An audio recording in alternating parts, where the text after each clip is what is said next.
Hoy, dediquemos un tiempo a estudiar la palabra de Dios con el tema titulado Las razones detrás de la providencia de la creación de Dios. A través de este sermón, recibamos la bendición de Dios. Había una vez dos hermanos que habían nacido y crecido en la ciudad y nunca habían vivido en el campo. Ni siquiera sabían cómo se producía el arroz. Un día los dos hermanos se dijeron: hemos nacido y crecido en la ciudad, así que no sabemos nada del campo. ¿Qué tal si hacemos un viaje allí? Como no sabían qué tipo de lugar era el campo, tampoco sabían nada de la gente ni del tipo de actividades que se realizaban. Simplemente se fueron de viaje para experimentar el estilo de vida de la gente de allí. Poco después de llegar, se dieron cuenta de que la gente hacía cosas que les resultaba completamente desconocidas. Vieron a varias personas cavando continuamente la tierra con un pico y arando la tierra en un vasto campo. Como nunca habían visto nada parecido en la ciudad, estaban fascinados por lo que hacían y no podían dejar de observarlos. ¿Por qué están removiendo la tierra? Los dos hermanos no tenían ni idea de por qué lo hacían. Luego, algún tiempo después, los vieron echar semillas de trigo sobre la tierra que habían arado. ¿Por qué echan esas semillas de trigo allí? Como seguían viendo cosas extrañas que nunca antes habían experimentado, el hermano mayor regresó a la ciudad diciendo: no puedo quedarme un día más en este pueblo tan extraño. El hermano menor se quedó en el campo pensando: lo que hace la gente es muy extraño, pero ya que estoy aquí, me quedaré para ver qué pasa al final. Sin embargo, al cabo de un tiempo, del vasto campo, donde la gente había arado y removido la tierra completamente, comenzaron a brotar hojas verdes. Todo el campo estaba lleno de brotes verdes que aparecían por todas partes. El hermano pequeño estaba muy sorprendido por esta escena, pensando: este es un fenómeno verdaderamente misterioso. ¿Cómo puede ser posible? Envió una carta a su hermano mayor que había vuelto a la ciudad. Escribió: estoy siendo testigo de algo muy sorprendente. El campo desolado que tú y yo vimos aquí está ahora cubierto de hierba fresca. Debes volver y verlo por ti mismo. Es verdaderamente increíble. Entonces su hermano mayor, que volvió a la ciudad, regresó de nuevo al campo. Se preguntaba: ¿cómo ha podido transformarse una tierra tan desolada en un lugar que parece completamente cubierto por una alfombra verde? Estaba muy sorprendido. Los dos hermanos pasaron un poco más de tiempo allí. Entonces, de repente, el campo que estaba cubierto de verde comenzó a volverse dorado. Una vez más, quedaron fascinados por lo que estaba ocurriendo ante sus ojos. Seguían observando preguntándose: esto es increíble. ¿Cómo es posible que las plantas verdes se vuelvan doradas? Nadie podría haberlas pintado. Es realmente sorprendente. Pero poco después, los agricultores llegaron con sus hoces y comenzaron a cortarlas todas. Aunque a los ojos de los dos hermanos parecía que los agricultores las estaban destruyendo, en realidad simplemente las estaban cosechando. Los dos hermanos se sorprendieron una vez más al ver que destruían, sin dudarlo, todas las plantas que habían brotado en lugar de dejarlas crecer. Fue tan difícil plantarlas. ¿Cómo pueden ahora destruirlas tan fácilmente? Entonces el hermano mayor dijo: no entiendo lo que pasa en el campo. No quiero vivir aquí con gente tan extraña. Y volvió a la ciudad. Pero el hermano pequeño lo pensó mejor y concluyó: ya que he empezado este viaje, podría ver lo que pasará hasta el final. Los campesinos trillaron el trigo y el hermano menor empezó a ayudarles metiendo las espigas trilladas en sacos. Mientras colocaba el trigo cosechado en el almacén, comenzó a admirar el trabajo de los agricultores que sembraron las semillas y cosecharon el trigo. Y pudo apreciar su esfuerzo, que él y su hermano mayor no podían entender antes. llegó a comprender por qué cavaron la tierra, echaron semillas de trigo y luego lo cortaron. En realidad, los agricultores no estaban destruyendo el trigo al pasar la hoz, sino que lo estaban cosechando. Como los dos hermanos nunca habían tenido experiencia en la agricultura, parecía que los agricultores estaban destruyendo las cosechas. Llegaron a saber que estas actividades se repetían año tras año a lo largo de la vida de los agricultores. Llegó a comprender el proceso de recolección de las cosechas que los trabajadores soportaban durante toda su vida.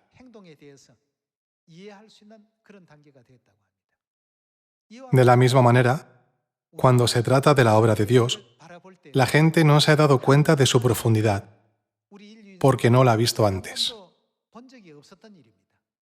Aunque nadie lo haya visto, realmente hay una razón detrás de todo lo que Dios hace. Hay una razón por la que los agricultores excavan la tierra y luego siembran las semillas. Al ver solo la obra de Dios sin entenderla, llegaremos a pensar, ¿por qué ocurre esto si Dios existe? Cuando tratamos de entender a Dios, basándonos en nuestra propia perspectiva o criterio, habrá muchas situaciones que no podremos comprender. Una de esas situaciones es la famosa historia de Dios guiando a los israelitas al Mar Rojo en la época del Éxodo. A pesar de que había una vasta tierra alrededor de los israelitas, Dios los condujo al Mar Rojo y creó una situación desesperada. ¿Por qué lo hizo? También había muchas buenas rutas que podían tomar para llegar a Canaán. Sin embargo, Dios eligió guiarlos a través del desierto. Hubo numerosos momentos diferentes que los israelitas no podían entender. Sin embargo, ¿de qué podemos darnos cuenta después de ver el resultado final de su viaje? Con el tiempo, llegó un momento en que el hermano menor se dio cuenta de la razón que había detrás de todo lo que hacían los agricultores. De la misma manera, llegará el día en que entenderemos la razón de lo que Dios ha hecho a lo largo de cada momento de nuestra vida, aunque ahora no lo comprendamos. Por lo tanto, ¿hasta cuándo debemos conservar nuestra fe para salvarnos? Hasta el final. Al igual que el hermano mayor, hay personas en un viaje que piensan, esto es extraño, y abandonan a mitad de camino. Estas son las personas que nunca entenderán la providencia de Dios. Sin embargo, el hermano menor pudo entender el motivo de cada una de las acciones de los agricultores porque se quedó hasta el final. ¿Qué hay detrás de todo lo que hace Dios? Toda obra de Dios tiene un motivo. Dios es el agricultor y nosotros somos los pámpanos de la vid. ¿No es así como la Biblia describe la relación entre Dios y nosotros? Debido al COVID-19, las personas de todo el mundo se enfrentan a diversas restricciones, por lo que no podemos ver libremente a las personas que queremos ni ir a los lugares a los que queremos. Sin embargo, debe haber una razón detrás de esta providencia de Dios, que es el agricultor espiritual. ¿No es por eso que Dios dijo, los que sigan hasta el final, los que permanezcan en Jerusalén hasta el final serán llamados santos? Hay varios casos que están afectando a la gente en este momento. Algunas personas pueden tener problemas financieros y otras sufren muchos inconvenientes por la falta de información. También hay personas que están cayendo en dificultades debido a su falta de fe, e incluso algunos que están siendo refinados por las luchas de las personas a su alrededor. Mientras vivimos nuestra vida de fe, no podemos evitar la persecución de la gente que nos rodea u otras situaciones indeseables. Sin embargo, tal como sugiere el título de hoy, hay razones en la providencia de Dios. Nuestro Dios no administra arbitrariamente esta tierra. Dios nunca nos llevaría por un camino equivocado. A través de este tiempo, todos debemos llegar a creer firmemente que Dios siempre nos llevará a un final próspero. A través de la parábola del trigo y la cizaña, Dios explicó que la cizaña será atada en manojos para ser quemada y el trigo será recogido. ¿Dónde llevará Dios el trigo? A su granero. A través de la parábola del trigo y la cizaña, podemos entender el camino por donde Dios nos está llevando. Es decir, podemos darnos cuenta de que Dios quiere llevarnos al cielo. A lo largo de este proceso, nos enfrentaremos a diversas situaciones en las que viviremos experiencias que no entendemos ni deseamos. Sin embargo, hay una razón detrás de todo dentro de la providencia de Dios. Debemos creerlo. ¿Por qué mi vida es tan difícil? ¿Por qué solo tengo tantas dificultades? Aunque constantemente ocurren decenas de miles de cosas, todas tienen una razón de ser.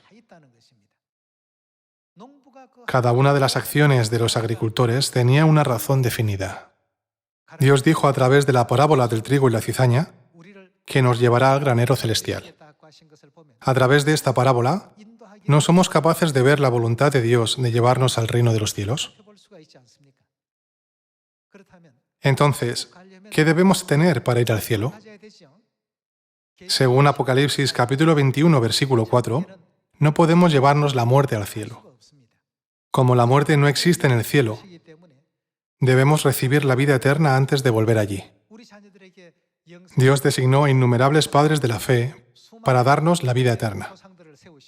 Esos antepasados de la fe a veces cayeron en la idolatría y a veces fueron destruidos debido a sus acciones corruptas que no eran agradables a Dios.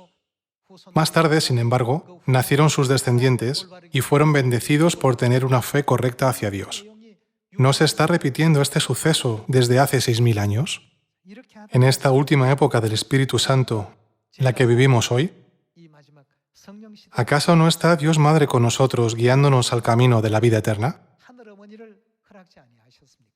Dios nos enseñó que no podemos recibir la vida eterna sin la Madre. Esta preciosa enseñanza podría haber sido revelada en la época de Abraham o en la época de Moisés. Dios podría haber revelado públicamente esta enseñanza en su primera venida. Sin embargo, según la profecía de 6.000 años de la Biblia, ¿cuándo debería aparecer? Dado que ella debe aparecer al final de los 6.000 años, ha venido en esta época en la que ustedes y yo vivimos ahora. Hay una razón por la que todo sucede. Por eso Dios dijo, los que queden en Sion, que permanezcan en Jerusalén hasta el final, serán llamados santos.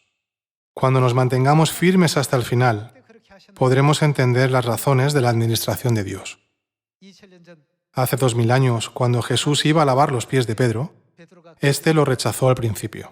Sin embargo, después dijo, no solo mis pies, sino también mi cabeza.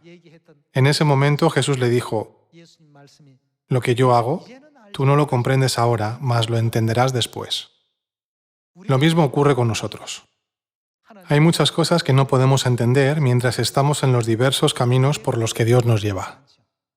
Algunos pueden preguntarse, si Dios existe realmente, ¿no debería hacerlo así o no debería hacerlo de esta otra manera?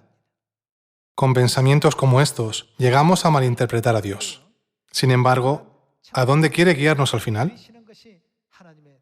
La voluntad y el objetivo de Dios es guiarnos al granero celestial. ¿No es por eso que Dios Madre vino a esta tierra y nos permite conocerla en esta época?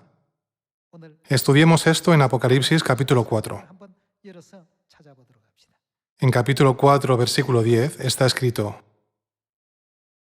los 24 ancianos se postran delante del que está sentado en el trono y adoran al que vive por los siglos de los siglos y echan sus coronas delante del trono, diciendo, Señor, digno eres de recibir la gloria y la honra y el poder, porque tú creaste todas las cosas y por tu voluntad existen y fueron creadas.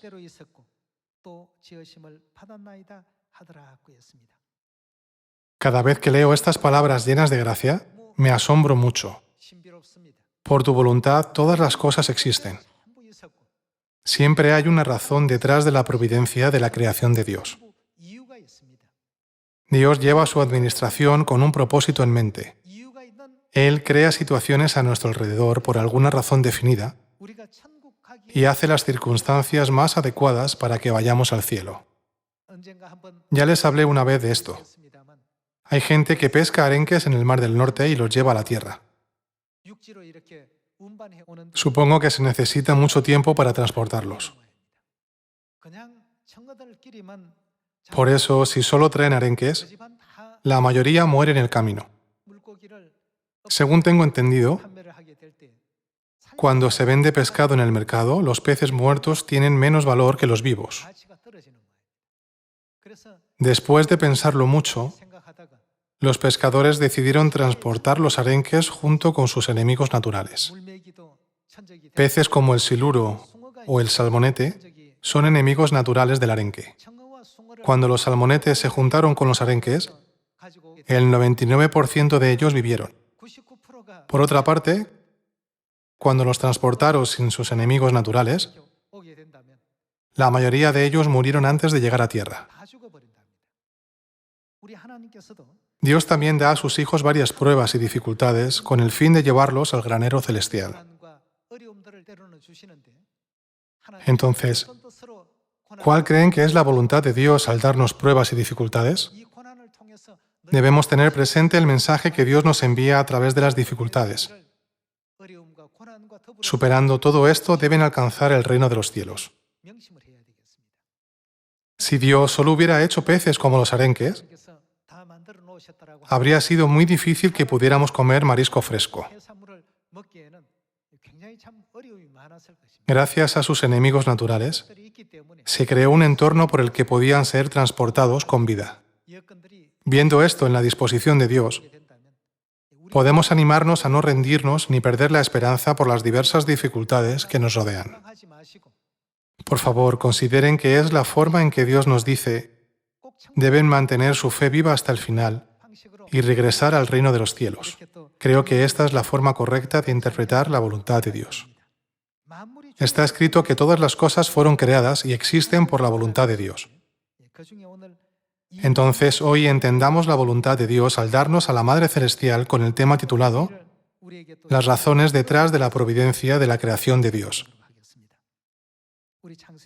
Leamos la palabra de Dios en Génesis capítulo 1, versículo 26. Entonces dijo Dios: hagamos al hombre a nuestra imagen, conforme a nuestra semejanza, y señoree en los peces del mar, en las aves de los cielos, en las bestias, en toda la tierra, y en todo animal que se arrastra sobre la tierra. Y creó Dios al hombre a su imagen. A imagen de Dios lo creó. Varón y hembra los creó. Dios hizo a los seres humanos siendo modelados por el mundo espiritual. Dios dijo que había creado al hombre a su imagen y semejanza. Tanto la imagen masculina como la femenina tienen su origen en la imagen de Dios. A través de esto, no somos capaces de discernir que en la imagen de Dios hay una imagen masculina y una imagen femenina. Hasta hoy, toda la humanidad se ha referido a la imagen masculina de Dios como Dios Padre. Si llamamos a la imagen masculina de Dios nuestro Padre, entonces, naturalmente, ¿cómo debemos llamar a la imagen femenina de Dios? ¿No es natural llamarla Dios Madre? Cuando se echa un vistazo a la capacidad de un padre y una madre en la tierra, podemos ver fácilmente que los padres son incapaces de dar a luz a sus hijos. ¿Solo quién tiene la capacidad de llevarlo a cabo? Dar a luz a un niño significa dar vida a ese niño. Es la providencia de Dios que la capacidad de dar vida solo pueda llevarse a cabo a través de las madres. Para darnos siquiera un atisbo de comprensión de los principios divinos del cielo, Dios creó una familia física formada por un padre, una madre y sus hijos. Cuando Jesús vino a la tierra, nos hizo saber claramente, antes de subir al cielo, que Dios es nuestro Padre y que nosotros somos hijos del Padre y de la Madre. A través de todo esto, podemos entender claramente que para los que vivimos en esta época, aunque tuviéramos una gran fe y mucho amor, y aunque guardáramos perfectamente los decretos y las leyes de Dios, seguiríamos sin ser nada si no tenemos a la Madre que nos da la promesa de la vida eterna. Hermanos, ¿dónde se puede encontrar la parte culminante de una novela? Toda la trama se revela al final de ella. El desenlace de toda la trama se revela siempre al final. Del mismo modo, cuando nos mantengamos firmes en nuestra fe hasta el final, podremos entender por qué sucedieron todas las cosas que pasaron. Llegaremos a la conclusión de que todo estaba siendo llevado a cabo por Dios y que tenía un propósito definido. Volvamos a la palabra de Dios en el libro de Apocalipsis, capítulo 21. Capítulo 21, versículo 9. Vino entonces a mí uno de los 7 ángeles que tenían las 7 copas llenas de las 7 plagas postreras, y habló conmigo, diciendo: Ven acá, yo te mostraré la desposada, la esposa del Cordero. Aquí el Cordero significa Cristo. Te mostraré la esposa del Cordero. Y me llevó en el espíritu a un monte grande y alto, y me mostró la gran ciudad santa de Jerusalén, que descendía del cielo de Dios. Después de decir: te mostraré la desposada, la esposa del Cordero, el ángel mostró a Juan la ciudad santa, Jerusalén. ¿Qué indica en la Biblia la Jerusalén que vio Juan? Abramos el libro de Gálatas, capítulo 4, versículo 26. Mas la Jerusalén de arriba, la cual es, ¿quién es? Madre de todos nosotros, es libre. Amén. La Jerusalén de arriba del cielo es libre y es nuestra madre. Dios mostró a la desposada, la esposa del Cordero. Esa esposa del Cordero que Dios mostró a Juan era Jerusalén. Sin embargo, la Biblia no da la respuesta allí en cuanto a quién es esta Jerusalén. A través del versículo en el libro de Gálatas, capítulo 4, podemos conectar que la Jerusalén que está arriba indica a nuestra madre. En otras palabras, así como la vida física es dada por las madres físicas, la vida eterna espiritual nunca puede ser dada sin nuestra madre espiritual.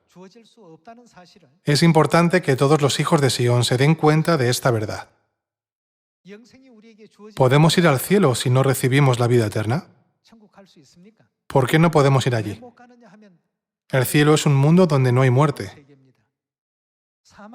Nadie puede ir al mundo donde no hay muerte sin tener vida eterna. Debemos entender por qué Dios Madre ha aparecido en esta última época y por qué ha venido junto con el Padre y ha llamado a sus hijos a venir a Sión. En esta época, no hay ninguna iglesia en todo el mundo que crea en Dios Madre tanto como en Dios Padre. Por lo tanto, creo que en esta época debemos recorrer el camino de la fe como los apóstoles y los profetas de la primera venida de Jesús.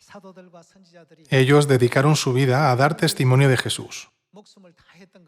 También debemos predicar nuestra fe en Dios Madre en Samaria y hasta lo último de la tierra. Vayamos al libro de Hebreos, capítulo 11, versículo 32. ¿Y qué más digo? Porque el tiempo me faltaría contando de Gedeón, de Barak, de Sansón, de Jefté, de David, así como de Samuel y de los profetas, que por fe conquistaron reinos, hicieron justicia, alcanzaron promesas, taparon bocas de leones, apagaron fuegos impetuosos, evitaron filo de espada, sacaron fuerzas de debilidad, se hicieron fuertes en batallas, pusieron en fuga ejércitos extranjeros. Las mujeres recibieron sus muertos mediante resurrección, mas otros fueron atormentados, no aceptando el rescate, a fin de obtener mejor resurrección. Su fe en el Padre era realmente sorprendente. Versículo 36. Otros experimentaron vituperios y azotes, y a más de esto, prisiones y cárceles. Fueron apedreados, aserrados, puestos a prueba, muertos a filo de espada. Anduvieron de acá para allá cubiertos de pieles de ovejas y de cabras, pobres, angustiados, maltratados, de los cuales el mundo no era digno, errando por los desiertos, por los montes, por las cuevas y por las cavernas de la tierra. Y todos estos, aunque alcanzaron buen testimonio mediante la fe, no recibieron lo prometido, proveyendo Dios alguna cosa mejor para nosotros, para que no fuesen ellos perfeccionados aparte de nosotros. Aunque su fe era realmente impresionante, ¿tuvieron la oportunidad de recibir a Dios Madre? Solo pudieron conocer a la Madre Celestial a través de una revelación, una visión o una parábola. Sin embargo, vivimos en una época en la que podemos encontrarnos con Dios, que ha venido en carne y hueso, tanto con nuestra Madre Celestial como con nuestro Padre Celestial. Está escrito, para que no fuesen ellos perfeccionados aparte de nosotros. ¿Somos mejores que los apóstoles? ¿Somos mejores que ellos que superaron y soportaron tan grandes dificultades y persecuciones? Lo único que tenemos mejor que ellos es el hecho de haber conocido a la Madre y tener fe en ella. Esto es lo único que nos diferencia. Por eso Dios llama a hijos de la promesa a los que creen en Dios Madre. ¿Acaso la promesa no es otra que la vida eterna? La verdadera vida solo se puede dar cuando tenemos a la Madre. Sin la existencia de las madres en esta tierra, sería un mundo sin la existencia de la vida.